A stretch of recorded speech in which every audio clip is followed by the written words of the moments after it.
오늘은 대강절 세 번째 주일입니다. 내 삶에 착한 일을 시작하신 주님이라는 제목으로 주의 말씀의 은혜를 나누고자 합니다. 여러분은 여러분의 삶에 하나님께서 착한 일을 행하셨음을 믿으십니까? 그 믿음이 있어야 돼요. 좋은 일이 내 삶에 일어났다. 그렇죠? 그런 믿음이 있어야 됩니다. 지금 벌써 올해 2025년이 시작한 지도 엊그제 같은데 12월 중반이니까 그렇죠? 지금 전 세계는 크리스마스 축제 분위기로 한껏 들떠 있습니다. 우리가 사는 호주도 예외는 아닌 것 같아요. 쇼핑몰 같은 데 가면 굉장히 이제 화려하게 이렇게 선물 이런 쇼핑하는 축제들, 그렇죠? 세일 축제들이 많이 하게 되는데 사실 이제 우리 호주에 살면서 다른 이제 북반구에 있는 크리스마스와 다른 것은 북반구 크리스마스는 화이트 크리스마스라고 해서 그렇죠? 눈이 내리는 하얀 크리스마스를 기대하고 하는데 우리 호주 같은 경우 남반부에 있는 사람들은 뭐예요? 서머 크리스마스. 아주 그냥 크리스마스 하면 덥습니다. 그렇죠? 뜨거운 날을 보내는 것이 이게 크리스마스인데 사실 이런 더운 날에도 그 마음속에는 마치 시베리아 벌판과 같은 추위를 느끼시는 분들이 사실 있지요. 겉으로는 나 아무런 문제 없어 하지만 그냥 속은 너무 시리고 아프고 춥고 하는 그런 남모를 고통 속에 살아가는 사람들이 사실 우리 주변에는 얼마든지 있습니다. 우리가 적어도 이 크리스마스 이전에는 이런 분들이 누군가를 한번 돌아보고 예수님이 행하셨던 그 사랑의 삶을 우리가 좀 본받아 살 필요가 있어요. 우리가 함께 나눌 필요가 있습니다. 사실 누구나 크리스마스라고 하면 다 좋은 일이 일어나길 기대합니다. 근데 그렇다면 크리스마스에 있는 가장 좋은 일이 뭐냐? 바로 뭐예요? 예수 그리스도께서 이 땅에 오셔서 우리를 구원하신 놀라운 역사, 그것이 가장 좋은 일이다, 가장 착한 일이다라고 하는 것을 오늘 사도 바울이 바로 주장하고 있는 것이죠. 사실 오늘 본문에서 우리가 이 사도 바울의 이 고백들을 만날 수가 있게 되는데요. 오늘 우리가 읽고 있는 이 빌립보서는 소위 기쁨의 서신이라 불리우는 사도 바울의 편지입니다. 총 4장으로 구성된 이 편지에는 기뻐하라는 말이 16번이나 등장하게 됩니다. 그러다 보니까 이 사도 바울이 마치 좋은 환경 속에 놓여 있는 것처럼 보이지만 사실 사도 바울은 지금 뭐예요? 로마의 감옥에 갇혀 있죠. 그래서 우리가 이 빌립보서를 옥중서신이라고 하는 말로 또 책을 분류하기도 합니다. 빌립보서가 쓰여진 AD 60년경에 사도 바울은 지금 로마 황제의 재판을 기다리며 약 2년간 가택 감금이 되어 있었습니다. 그러니까 이 사도 바울은 총 2번의 로마 감옥에서 투옥이 됐죠. 첫 번째는 이렇게 가택 감금이 되어 있었던 것이 첫 번째고, 나중에는 뭐예요? 지하 감옥에 갇혀가지고 나중에는 이제 처형을 당하게 됐습니다. 근데 이 첫 번째 가택 감금이라 할지라도 이게 편한 것이 아닌 게 뭐냐면 감옥과 똑같은 거예요. 자유가 박탈당하고 24시간 동안 로마 병사의 감시를 받아야만 하는 그런 상황이었는데, 그럴 수밖에 없었던 것이 이 사도 바울이 지금 고소당한 고소죄가 뭐냐면 로마 반역죄입니다. 그러니까 이게 굉장히 큰 죄가 아닐 수가 없는 거예요. 언제 죽음의 판결이 내릴지 모르는 거예요. 단지 그가 로마의 시민권자였기 때문에 즉결 심판을 당하지 않고 황제의 심판을 받는 것을 기다리는 것 뿐이지, 그런 너무나 지금 위태로운 상황에 놓여 있다고 하는 사실이죠. 거기다가 어떤 일이 있었습니까? 지금 이 빌립보 교회 편지 쓰고 있는데 사실 이 빌립보의 교회 사정도 그렇게 좋은 것은 아니었어요. 빌립보 교회 사람들이 외적으로는 지금 로마의 핍박을 받고 있고, 또 내적으로는 성도들 간의 다툼으로 해서 교회가 갈라질 위기에 처해 있었던 것이 사실 당시 빌립보 교회의 상황이었다고 하는 사실입니다. 그러니까 상황적으로만 본다면 별다르게 그렇게 기뻐할 일이 없었던 것처럼 보이는 것이죠. 어떻게 보면 짜증이 나고 불평이 있고 끊임없는 두려움이 있어야 될 만한 그런 상황이었는데, 오늘 사도 바울이 그런 상황에도 불구하고 뭐라고 고백하고 있습니까? 본문 3, 4절에 보니까 이렇게 고백하고 있는 것을 보게 돼요. 뭐라고 고백합니까? 내가 너희를 생각할 때마다 나의 하나님께 감사하며 간구할 때마다 너희 무리를 위하여 기쁨으로 항상 간구함은. 사도 바울은 빌립보 교인들을 생각하면서 하나님께 감사하고 기쁨으로 그들을 위해서 기도했다라고 그렇게 이야기를 하고 있습니다. 그렇다면 그토록 힘겨운 상황에도 불구하고 그가 왜 이렇게 감사하고 기쁨으로 간구하는 삶을 살아갈 수 있었을까? 5절에서 보니까 그가 이렇게 고백하죠. 너희가 첫날부터 이제까지 복음을 위한 일에 참여하고 있기 때문이다. 그러니까 사도 바울이 지금 자신의 힘겨운 상황, 또 빌립보 교회의 어려운 상황에도 불구하고 기뻐할 수 있었던 이유는 빌립보 교인들이 복음의 삶을 살아가고 있었기 때문이다 라고 하는 것을 얘기하고 있는 거예요. 그러니까 복음이 그들에게 임한 것을 자기가 보게 되니까 난 기쁘지 않을 수 없다. 이건 뭐예요? 이미 나도 복음이 임한 삶을 경험했기 때문에 당신들이 지금 복음으로 인한 삶을 살아가는 것 자체가 나에게 얼마나 큰 기쁨의 이유가 되지 않는지 모른다 라고 하는 것을 얘기하고 있는 것이죠. 이 복음이라는 게 도대체 뭐냐? 도대체 우리가 예수를 믿고 구원받는 삶이 도대체 무슨 그렇게 기쁨을 주는 거냐? 사실 좀 생각해 보지 않을 수 없는 거죠. 근데 한번 생각해 보세요, 여러분. 우리가 뭐 교회를 다닌다고 해서 맨날 기쁠 수는 없어요. 우리도 맨날 연약해서 뭐 예를 들어서 경제적인 문제 때문에 고통받고 삶의 여러 가지 문제 때문에 고민하는 것은 맞아요. 그러나 가만히 한번 생각해 보세요. 내가 복음의 삶을 살기 이전과 이후의 삶이 얼마나 바뀌었는지를 돌아보면 완전히 새로운 삶을 살아가는 것이라고 하는 것을 우리 인정하지 않을 수가 없다고 하는 겁니다. 그렇잖아요. 여러분, 우리가 복음을 만나기 전에는요, 남들이 잘 되는 것이 나한테 큰 기쁨이 되지 못해요. 나하고 연결된 사람들, 특별히 뭐 가족이라든지 친구가 잘 되면 그건 기쁘지만 나와 전혀 관계없는 사람들이 예수 믿었다고 해서 그것이 내게 큰 기쁨이 되지 못해요. 근데 우리가 어느 순간 전도하고 또 내 주변의 사람이 예수님으로 해서 살아나고 그것이 내가 세상적으로 느끼던 이 기쁨과는 비교가 되지 않을 만큼 기쁨을 내가 누리기 시작했다. 참 이상하죠. 남들이 잘 되는 것이 어느 순간에 내게 기쁨의 삶이 이르게 됐다고 하는 전혀 뜻밖의 기쁨이 시작되고 그뿐입니까? 내가 예수로 인해 산다고 하는 사실이 내가 참으로 어렵고 힘들어도 감사할 수 있는 유일한 이유이고 그리고 가장 큰 이유가 된다라고 하는 거예요. 여러분, 정말로 우리가 어렵고 있을 때 주님 이렇게 어려움에도 불구하고 예수 믿게 하신 거 감사합니다. 내가 예수님 안 믿었으면 어떻게 지금 살았겠습니까? 내가 하나님께 기도하지 않으면 내가 어떻게 살았겠습니까? 주님 감사해요. 상황은 별로 달라진 것도 없는데 예수 믿는 거 하나가 내 삶에 기쁨과 감사를 불러올 수 있다고 하는 것 자체가 뭐예요? 이게 바로 신비의 삶이라고 하는 것을 얘기하고 있는 것이죠. 근데 이게 왜 그러냐? 복음이 가지고 있는 능력 때문에 그런 거거든요. 그러니까 복음의 능력 중에 하나가 뭐냐면 우리의 삶 자체를 새롭게 재해석하는 능력이 있어요. 이 복음의 삶이라고 하는 것 자체가. 그러니까 아무리 힘겹고 어려운 고통의 삶이라 할지라도 복음이 삶에 임하면 삶이 재해석되기 시작한단 말이죠. 재해석되는. 다르게 해석되는 거예요. 그러니까 사도 바울이 그걸 알았던 거예요. 내가 복음을 만나고 복음의 삶을 살았더니 내 삶이 재해석되네, 다르게 해석되네 라고 하는 것을 옛날에는 불평하고 원망하고 고통스러울 일이 내가 예수 그리스도를 믿음으로 말미암아 다르게 보이기 시작하네. 내가 이겨내게 되네. 다른 삶을 살게 되더라고 하는 것이죠. 그것을 보면서 이것이야말로 내 삶에 일어난 정말로 놀라운 일이구나 라고 하는 것을 고백하게 되는 거예요. 근데 오늘 본문의 5절에 보니까 사도 바울이 빌립보 교회를 향해서 너희가 첫날부터 이제까지 라고 얘기하고 있어요. 이 첫날이 뭐예요? 바로 조금 전에 말한 예수님이 우리 삶에 임하신 바로 그날부터 우리의 삶은 달라지기 시작했다고 하는 것을 얘기하는 거예요. 그러니까 사도 바울이 지금 뭘 확인해주고 있냐면 빌립보 교인들 너를 잘 봐라. 지금 외적으로 핍박도 받고 있고 또 내부적으로 뭐 교인들끼리 서로 싸우고 갈등해서 어려움을 겪고도 있지만 너희들의 삶이 복음이 임한 이후로 얼마나 달라진지 한번 돌아봐라. 그리고 너희 삶이 임한 진짜 좋은 일이 뭔지 착한 일이 뭔지를 한번 돌아보도록 하라 라고 하는 걸 얘기하는 거예요.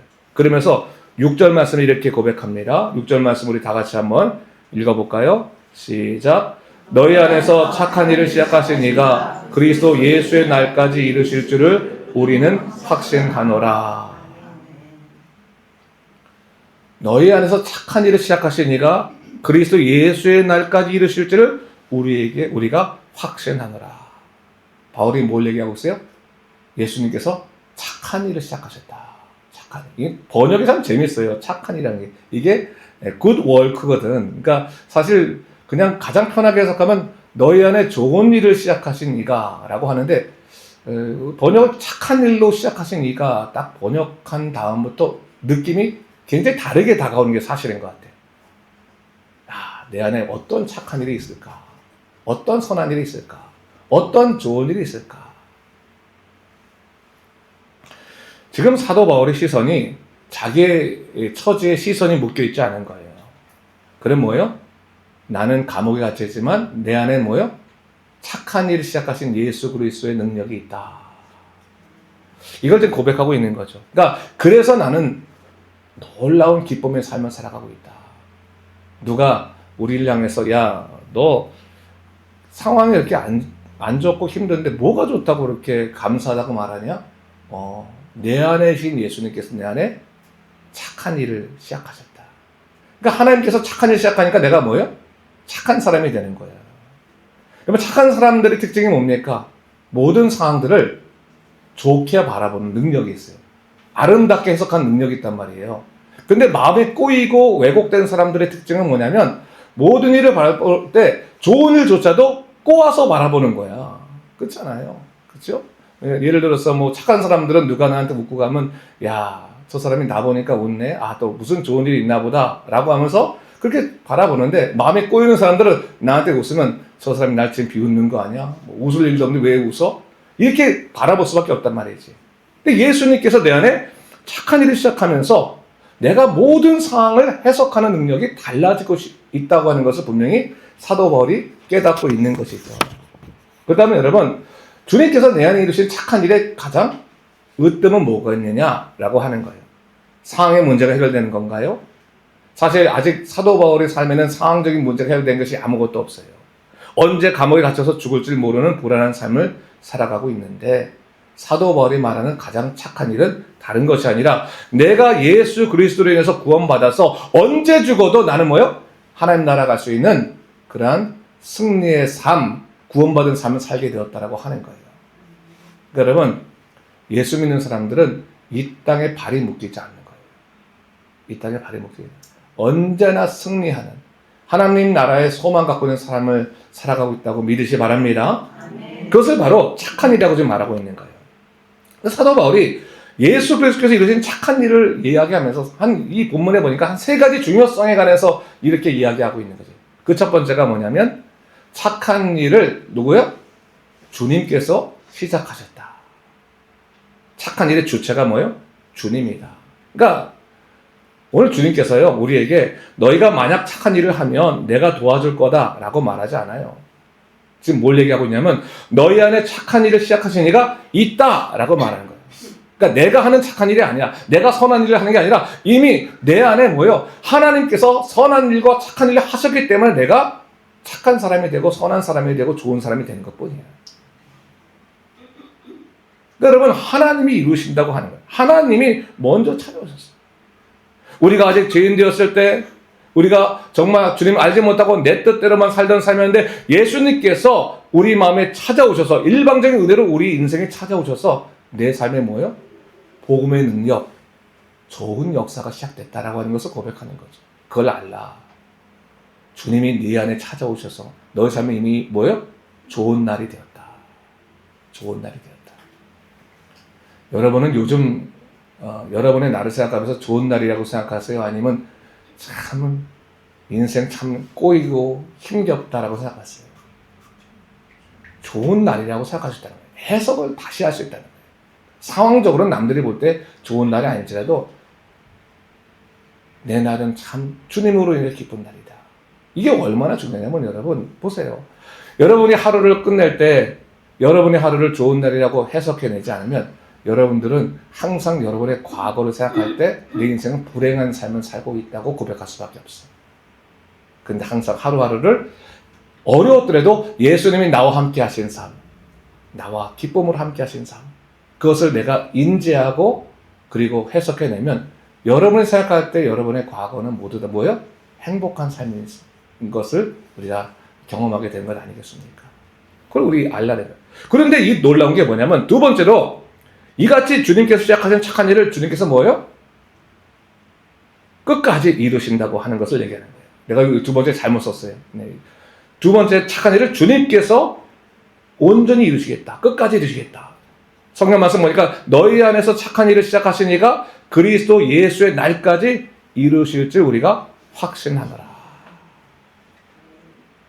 주님이 이루시는 주님. 여기서 이루신다는 말은 뭐예요? 헬라어로 에피텔레오라고 하는 말인데 이건 뭐냐면 끝까지 책임지고 완벽하게 성취한다. 그러니까 주님이 시작하시고 뭐예요? 주님이 이루신다라고 하는 것을 얘기하고 있는 거죠. 그러니까 주님이 이루신다. 주님이 이루신다. 때때로 우리 인생을 살아가다 보면 인생이 마치 공사 중인 건물처럼 어수해 보일 때가 있어요. 그렇잖아요. 그러니까 특히 이민 생활이 그렇죠. 이민 생활이요. 이 내 뜻대로 풀리기가 참 어려워. 맨날 열심히 사는 것 같은데 분주하고 어지러워가지고 마치 공사하다가 만 건물처럼 그냥 그렇게 어수선하게 보일 때가 많이 있어요.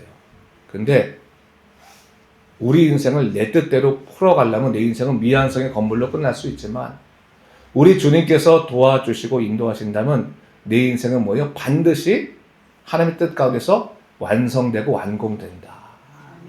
그것을 얘기하는 거예요. 여러분 이 완공된다는 게 뭐냐면 설계대로 그대로 만들어진다는 거잖아요. 그러니까 하나님께서 우리 인생에 계획하신 대로 그대로 이루어진다는 것을 이야기하는 거예요. 예수님이 행하시기 때문에. 그러니까 여러분 실망하지 마십시오. 네. 여러분 뜻대로 안 된다고 해서 인생이 제대로 안 풀리는 게 아니라 예수님께서 인도하시기 때문에 끝까지 완공된다라고 하는 것을 지금 사도 바울이 얘기하고 있는 거예요. 그리고 그 일이 언제까지? 세 번째는 뭐예요? 그리스도의 날까지 지속된다. 다시 뭐예요? 우리의 놀라운 이 착한 일은 뭐예요? 예수님이 재림하시는 그날까지 이루어지는 것이기 때문에 걱정하지 말라.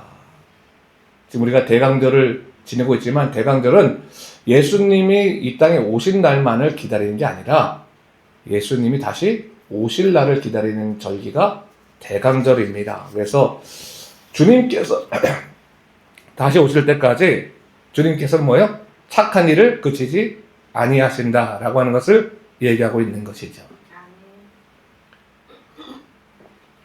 그렇다면 대강절이니까 성탄 제일 첫 번째 예수님 오신 성탄의 날에 주님께서 이 착한 일을 어떻게 이루셨는지 한번 보자는 거예요. 그러면 이 착한 일의 성격이 우리 삶 속에 어떻게 드러나는지를 알 수 있죠. 여러분 한번 질문해 볼게요. 예수님께서 이 땅에 오시는 성탄의 날에 예수님이 크게 두 부류의 사람을 통해서 아기 예수가 영접받으셨죠. 그렇죠? 경배받으셨죠.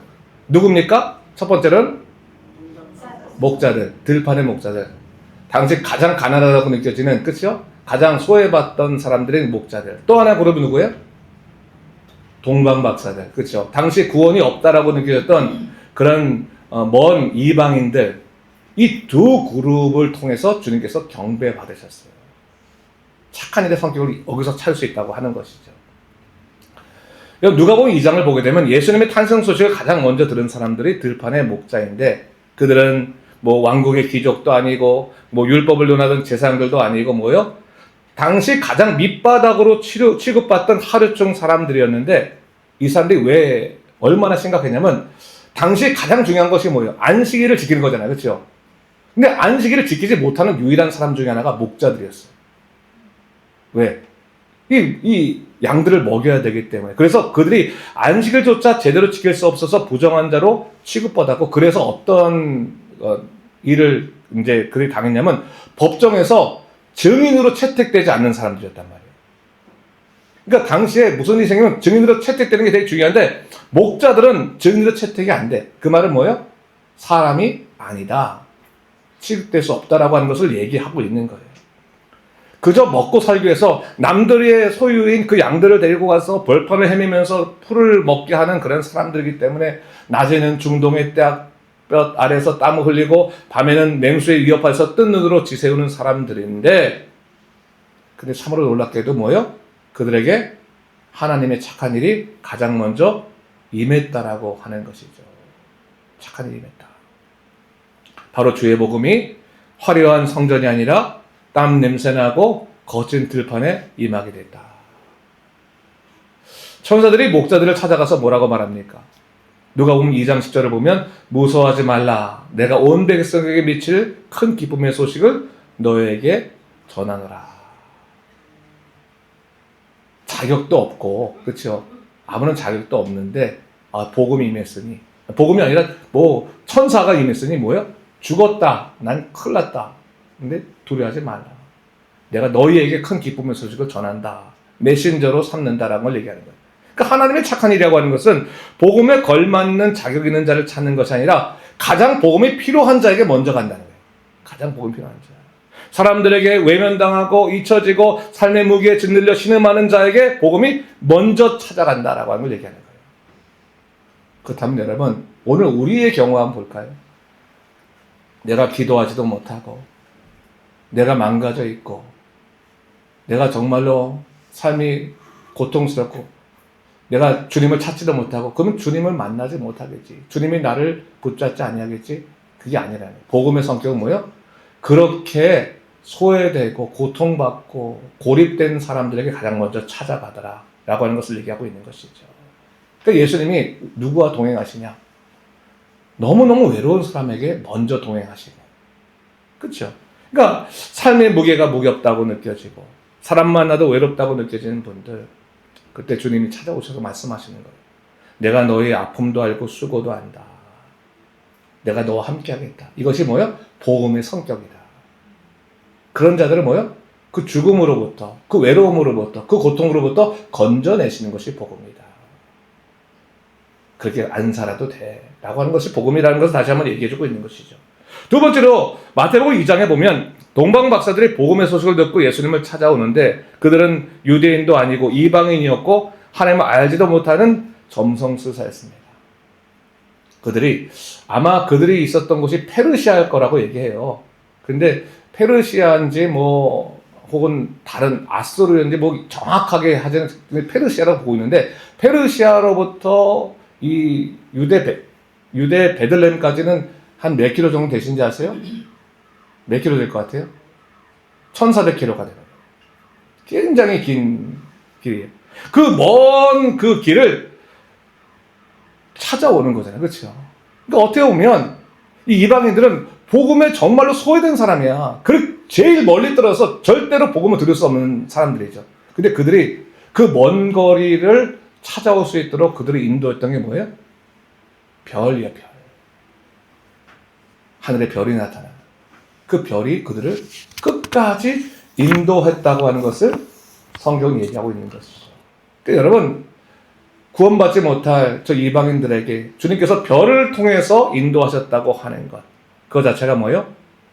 우리 인생에 있어서 하나님과 멀리 떨어져 있는 그런 사람들조차도 뭐예요? 주님 반드시 별을 통해서 인도하실 것이라고 본다면, 우리가 사람들을 향해서 저 사람 구원 받을 거야 못 받을 거야 할 것 없이 하나님의 구원은 사람의 생각과 다른 거예요. 전혀 알지 못하는 방식으로 그들을 인도해 내시더라고 하는 거예요. 제가 칠레에 있을 때요,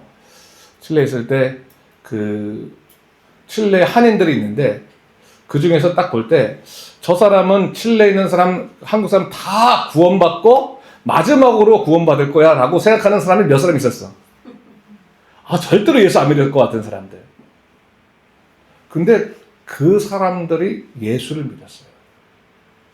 근데 너무너무 놀라운 역사를 통해서, 너무너무 정말 사람이 생각하지 못하던 방식을 통해서 그 사람들이 교회로 나와서 예수를 믿고 지금은 저 칠레에서 안수 집사라는 얘기를 들었는데 제가 그때 너무너무 놀랬거든요. 야, 내가 믿음이 연약했던 거구나. 근데 하나님께서요, 사람들을 부르시는 방식이 너무 다르더라고요. 사람들을 부르는 방식이 너무 달라요. 근데 그걸 통해서 야, 이런 방식으로도 하나님께서 예수 믿지 못한 사람을 부르시는구나. 별이 있어요, 별. 다 별. 그래서 여러분, 하나님께서 별을 준비하신다는 걸 잊지 말아야 되는 거예요. 혹시 내 사랑하는 사람이 예수를 믿지 않고 있나, 가족이 예수를 믿고 있지 않나, 뭐 그 밖에 뭐 내가 정말 기도하면서 예수 믿지 않나, 너무 걱정하지 마세요. 기도만 하면 되는 거예요. 하나님께서 끝까지 그를 인도하실 것이라고 하는 착한 일을 시작하실 거라는 것을 얘기하는 거죠. 근데 여러분 놀라운 것은 뭡니까? 그들 이 동방 박사들이나 목자들이나 그들이 결국 도착한 곳이 뭐예요? 예수님이 머물고 계시던 곳인데 그곳은 뭐예요? 뭐 호텔방도 아니고 그렇죠? 짐승의 밥통 냄새나고 지저분한 구유였다고 하는 것을 성경은 얘기하고 있지 않습니까? 방이 없어서 어쩔 수 없이 선택된 장소가 아니라 사실 이곳은 뭐예요? 하나님의 철저히 계획된 상황 속 계획 안에서 일어난 착한 일의 절정이었다. 예수님께서는 모든 사람들을 구원하기 위해서 그렇죠? 그 소식은 저 목자와 저 멀리 있던 동방박사에게 전했을 뿐만 아니라 당신 자체도 뭐요? 가장 낮은 자리에 임하셔서 그 모든 사람들을 구원으로 초청하셨다. 이게 하나님의 착한 일이라고 하는 거예요. 모든 자를 구원하시기 위해서 가장 낮은 자리로 가시는 예수 그리스도. 그것을 주님께서 보여주신 거죠. 그 자기 비움, 그래서 우리는 케노시스라고 말하는데 그 자기 비움이 빌립보서 2장에서 사도 바울이 이렇게 고백하고 있는 것을 보게 돼요. 빌립보서 2장 5절부터 8절 말씀인데 제가 한번 읽어보도록 하겠습니다. 보세요. 너희 안에 이 마음을 품으라. 곧 그리스도 예수의 마음이니 그는 근본 하나님의 본체시나 하나님과 동등됨을 취할 것으로 여기지 아니하시고 오히려 자기를 비어 종의 형체를 가지사 사람들과 같이 되셨고 사람들의 모양으로 나타나사 자기를 낮추시고 죽기까지 복종하였으니 곧 십자가에 죽으심이라. 자기를 비어 뭐요? 종의 형체를 가지사 사람들과 같이 되셨고 자기를 낮추시되 뭐요? 죽기까지 복종하셨다. 이 케노시스, 자기 비움의 사랑이 뭐요? 결국 우리를 향해 있다는 것을 얘기하고 있는 것이죠. 그러니까 하나님께서 나와 만나 내가 피할 수 있는 자리는 없는 거예요. 가장 지저분하고 더러운 자리까지도 뭐요? 주님이 찾아오시는 그 사랑이 있다라고 하는 것을 다시 한번 이야기하고 있는 것입니다. 그렇다면 여러분 우리가 그런 얘기를 생각할 필요 있어요. 주님 내 인생이 이렇게 비참합니까? 이렇게 지저분합니까? 이렇게 더럽습니까? 이렇게 초라합니까? 걱정하지 말라는 거예요. 그 자리에 뭐요? 예수님이 찾아오셔서 나와 함께 하신다고 하는 것을 얘기하는 거죠. 왜? 나를 당신 원하신 믿음의 자리로 불러내시기 위해서 주님께서 나를 끌어내시기 위해서 나와 함께 하신다는 것을 말씀하고 계신 것입니다. 그렇다면 사도 바울도 그렇게 생각했던 거예요. 감옥에 있어도 하나도 걱정되지 않은 것이 뭐예요? 이곳에 뭐예요? 우리 주님이 나와 함께 하신다. 여전히 나를 붙드신다. 그러니까 여러분 사도 바울이 이 빌립보 교인들의 그것을 얘기하고 있는 겁니다.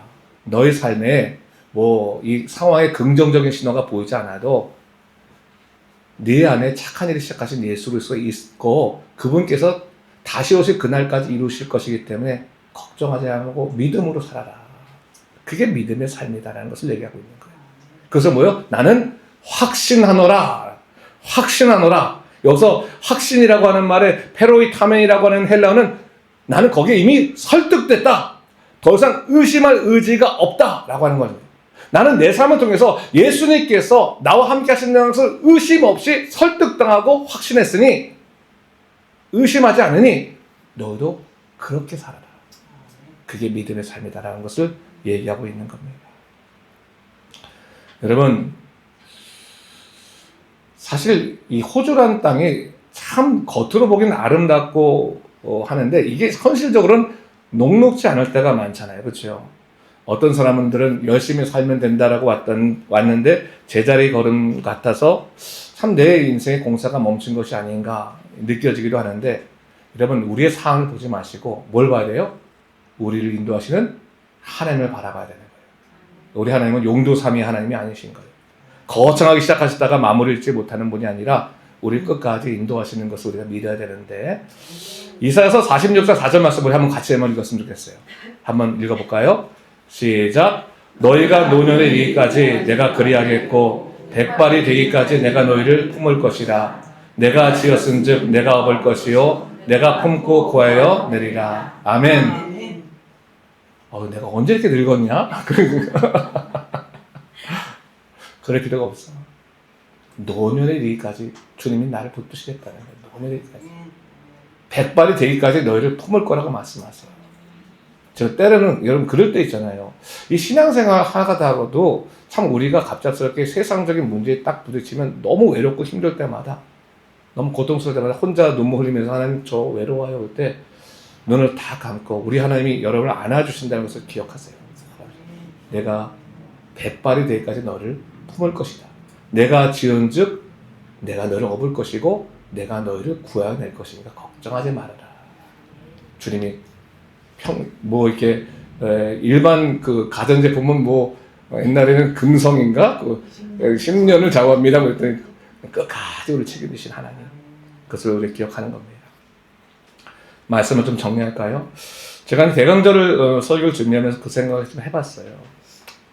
우리 삶에 이미 착한 일이 시작되었고 예수님이 오실 그날까지 이어지게 된다고 한다면 여러분 때로는 우리가 너무 연약해서 실패하고 넘어질 때가 있지만 그것에 끝나는 것이 아니라 하나님의 약속에 의거해서 내가 격려받고 용기 있고 다시 일어서야 되는 겁니다. 그래서 여러분 나는 이렇게 힘이 없지 내가 이렇게 연약하지 그거 바라보지 마시고 나는 연약하지만 우리 주님은 강하시다. 나는 부족하지만 우리 주님께서는 능력이 무한하시다. 주님 저를 이끌어 주십시오. 이렇게 못난 인생이지만 주님께서 끝까지 나를 책임져 주신다고 약속하였으니 저는 주님만 믿고 살아가겠습니다 하면서 오늘도 믿음으로 살아가는 우리 모두가 되시기를 주님의 이름으로 축원합니다.